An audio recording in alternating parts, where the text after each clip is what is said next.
जय गुरुदेव।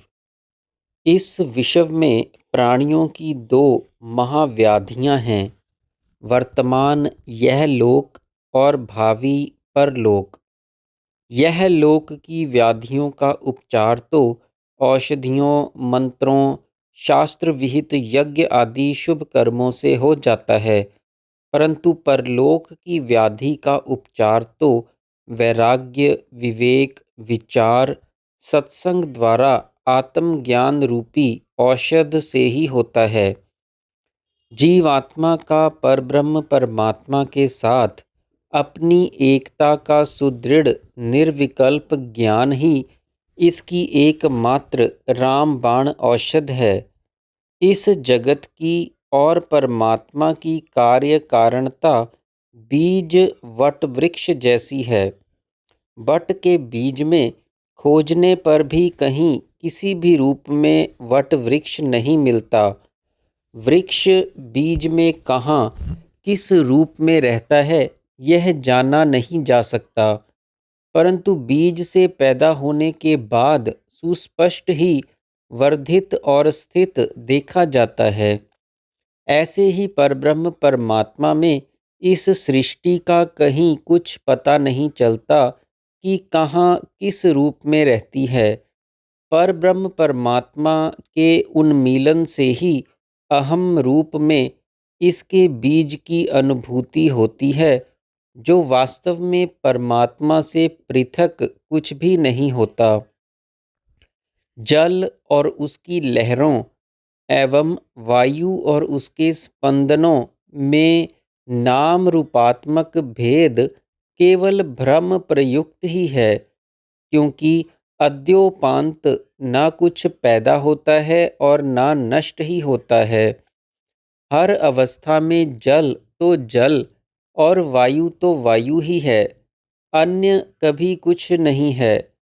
ऐसा ही भ्रम प्रयुक्त भेद ब्रह्म में और जीव जगत तथा समस्त नाम रूपात्मक दृश्य में भी है। वास्तव में तत्वतः तो अभेद ही है। सर्वं खल्विदं ब्रह्म, ब्रह्मैव केवलम, तत्सर्वम् अभवत्, सदैव सौम्य इदं ग्रग्र असीत एवमेव अद्वितीयम् आदि अनेक श्रुतियाँ इसी तथ्य का प्रतिपादन करती हैं।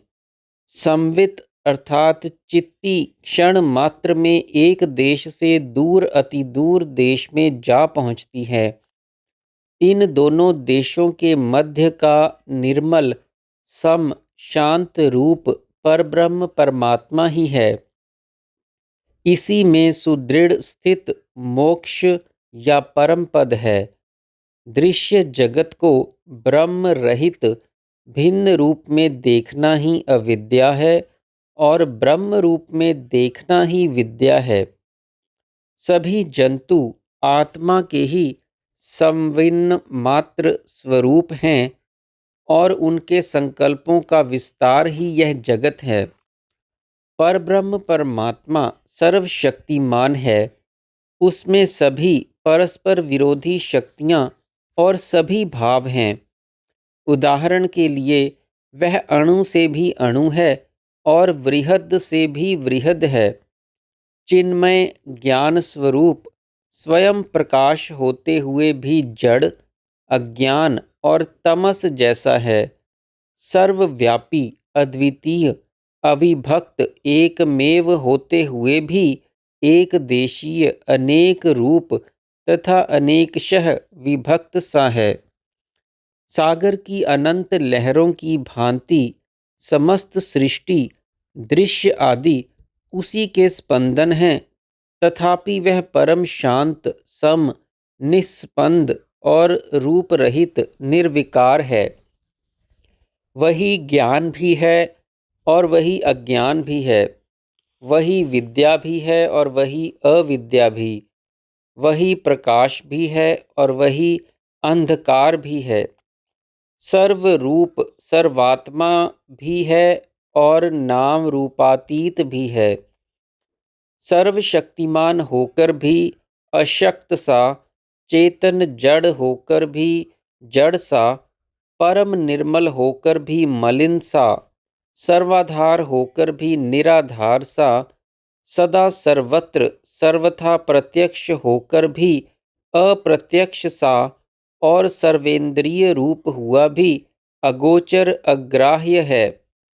वही देव है और वही दानव भी है, वही चर है और वही अचर भी है, वही किंचित भी है और वही अकिंचित भी है, कुछ भी नहीं सा रहता हुआ भी सभी कुछ है। वह अकथनीय है, अतः जैसा है बस वैसा ही है। स्वेच्छया स्वीकृत अपनी ही माया के आवरण में कभी ऐसा तो कभी उसके सर्वथा विपरीत वैसा भासता है।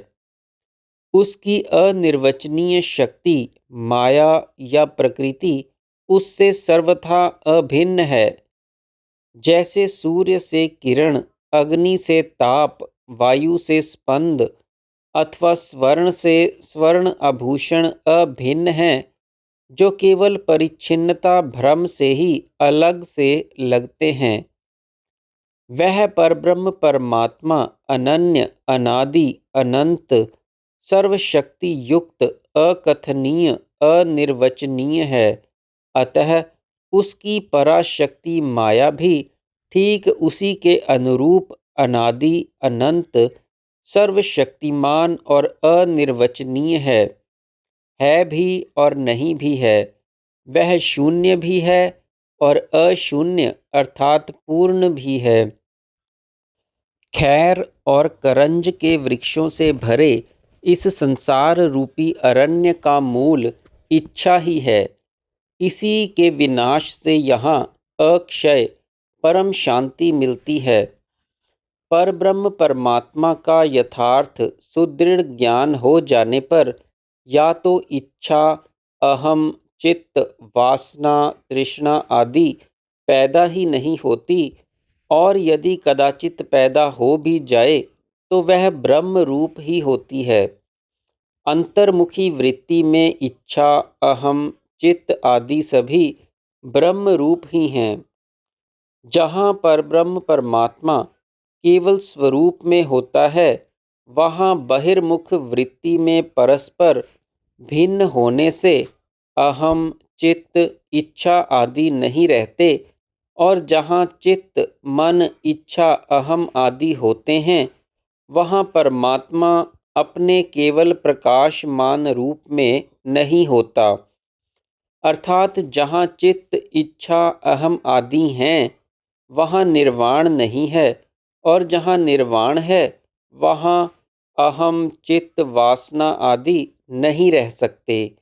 ये दोनों छाया और धूप या अंधकार और प्रकाश के समान परस्पर विरुद्ध हैं। परमात्मा का विशुद्ध रूप ही निर्वाण है। जय गुरुदेव।